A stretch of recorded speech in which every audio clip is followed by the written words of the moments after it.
Sunday, the 18th day of May, 2025. This is the News Hour on TV Sapientia. My name is Somto Okafor. Thank you for joining. You're welcome. President Bola Tinubu on Saturday arrived in Rome, Italy, to join other world leaders at the solemn mass marking the beginning of the pontificate of His Holiness Pope Leo XIV, the 267th Bishop of Rome and the new leader of the Roman Catholic Church.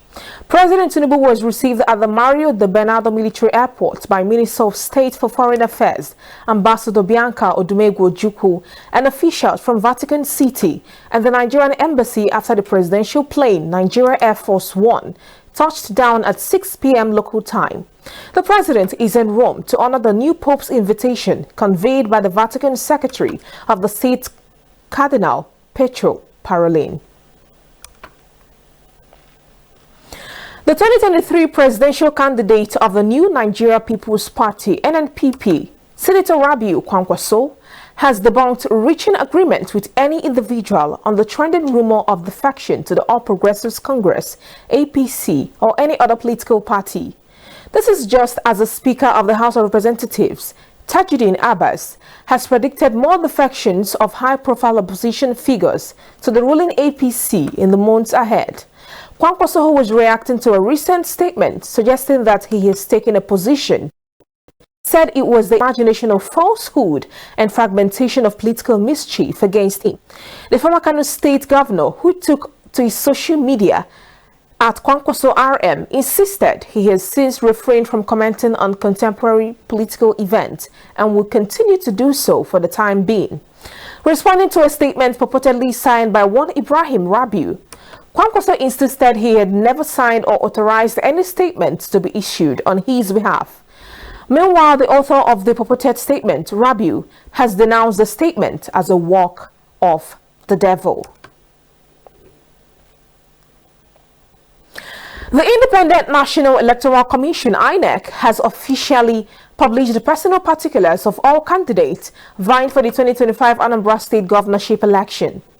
According to a statement released by the National Commissioner and Chairman of the Information and Voter Education Committee, Sam Olumekun, a total of 16 political parties met the deadline of 6 p.m. on Monday, 12th May 2025, to upload their candidates' nomination forms on the Commission's portal.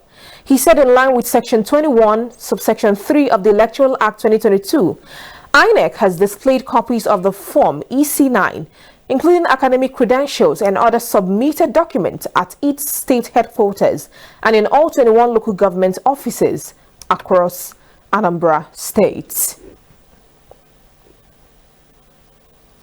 The Minister of the Federal Capital Territory, Nyesom Wike, has denied claims of a personal feud with suspended Governor of Rivers State, Rabiu Fubara, describing him instead as his son.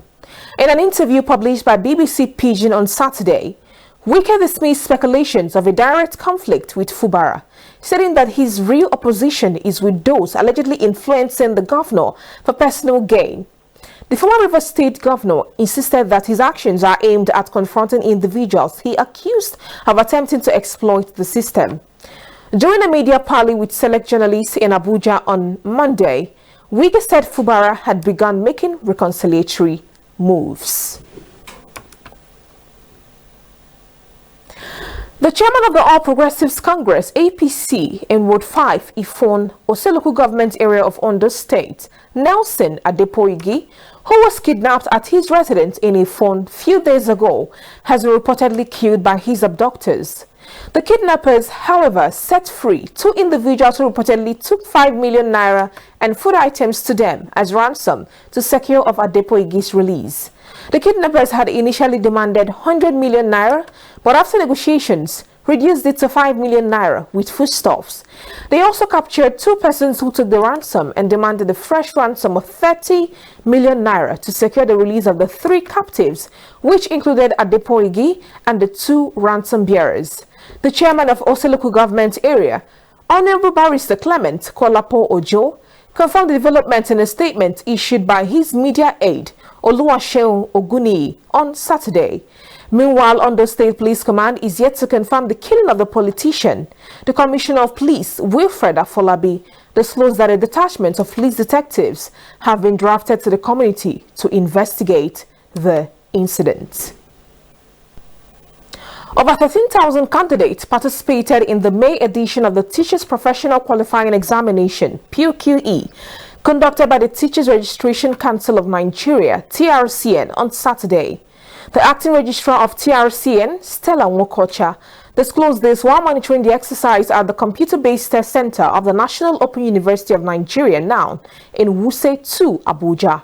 She stated that reports from centers across the country indicated a hitch-free exercise, adding that due to the rescheduling of the Unified Tertiary Matriculation Examination, UTME, the PQE was, however, shifted in some states. Also speaking at the Abuja Center, Chairman of the TRCN Governing Board, Dr. Saliu Mustafa, lauded the smooth conduct of the examination and the large turnout of participants.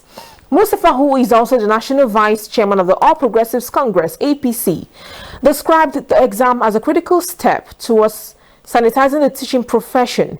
He emphasized ongoing efforts by the Minister of Education, Dr. Tunji Alausa, to weed out unqualified teachers from classrooms through the use of technology. The governor of Borno State, Babagana Zulum, has declared Monday a day of voluntary fasting and prayer across the state. The decision, announced during a statewide broadcast yesterday in Maiduguri, the state capital, aims to seek divine intervention and strengthen public resolve against the ongoing security threats. Zulum described the fast as a spiritual yet communal demonstration of resilience. While calling for public participation in the fast, Zulum emphasized that the state government is not relenting on concrete steps to counter insecurity. He reviewed ongoing efforts with federal authorities to revamp the security framework and provide better support for the people. The Minister of State for Health and Social Welfare, Dr. Isaac Saloko, says that the federal government will ensure that every Nigerian has access to the eye care they need. Dr. Saloko, who said this in Abuja at the Eyeball Summit organized by the Orthopedist and Dispensing Opticians Registration Board of Nigeria, noted that it also aligned with the overall goal of the Renewed Hope agenda to ensure that Nigerians are provided with the health care they need to any point in time without financial hardship.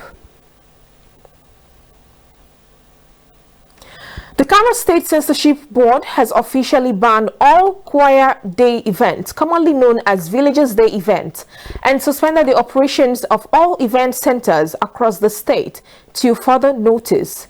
The Executive Secretary of the Censorship Board, Abba El Mustafa, made this announcement during a press briefing held on Saturday. Following the board management meeting, according to El Mustafa, the action is part of a broader effort to promote morality and maintain public order. El Mustafa emphasized that the law empowers the censorship board to regulate, monitor the activities of DJs, event organizers, and event centers throughout Kano State. As such, the board has resolved that any event organized under the label of Choir Day is now considered a violation of the state's regulations. The Executive Secretary urged community leaders and security agencies, including Hisba, the Kano State Vigilante Group, and other neighborhood watch organizations, to collaborate with the board to ensure full compliance with the new directive. And finally, on the foreign news, we are happy to announce that Pope Leo XIV has officially been inaugurated as the Catholic Church pontiff after celebrating his first Holy Mass on Sunday today. In the speech he gave at St. Peter's Square, the Pope paid tribute to his late predecessor, Francis. He also urged unity within the Church and reconciliation around the world amid the global geopolitical challenges. During the ceremony, cardinals pledged their allegiance to the new pontiff. After celebrating the Mass, Pope Leo XIV shook hands with international dignitaries, including United States Vice President J.D. Vance and State Secretary Marco Rubio and Ukrainian President Volodymyr Zelensky. All right, that was a news hour on TV Sapientia. On behalf of the editorial and technical crew, My name is Somto Okafor. Good afternoon once again, and thank you for choosing TV Sapientia. Have a wonderful Sunday.